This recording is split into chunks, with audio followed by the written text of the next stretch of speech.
वसंत मोरे वंचितकडून लोकसभा लढवण्याची शक्यता आहे। मुंबईत प्रकाश आंबेडकरांची वसंत मोरेंनी भेट घेतली। या भेटीत वंचितकडून पुण्यात वसंत मोरेंना पाठिंबा मागितलाय।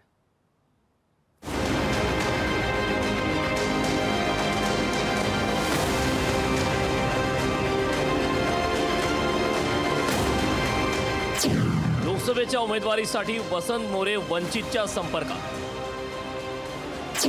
वंचितकडे पाठिंब्याची वसंत मोरेंची मागणी। वसंत मोरे पुण्याच्या निवडणुकीत रंगत आणणार। पुण्याची लोकसभा निवडणूक एकतर्फी होऊ देणार नाही असं वसंत मोरे काही दिवसांपूर्वी बोलले होते।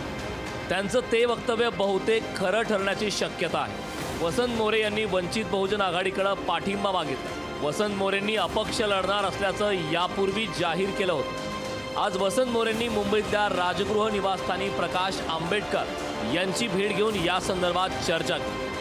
ज्या चर्चा आमच्या झाली आहे ती अतिशय पॉझिटिव्ह झालेली आहे आणि त्याच्यामध्ये जे काही पुढचे मार्ग असतील, पुढचा कशा प्रकारे मार्गक्रमण होईल तो येणाऱ्या 2-4 दिवसांमध्ये सगळं कळेल। वसंत मोरेंना वंचितची उमेदवारी मिळण्याची शक्यता आहे।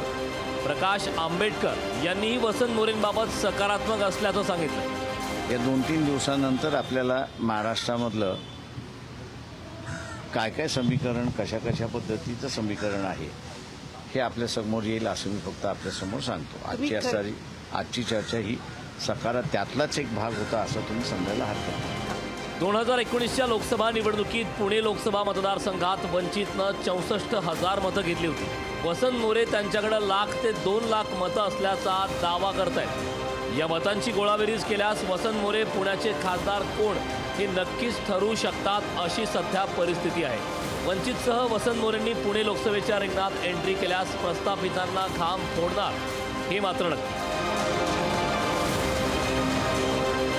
स्वप्नील जाधव, लोकशाही मराठी, मुंबई।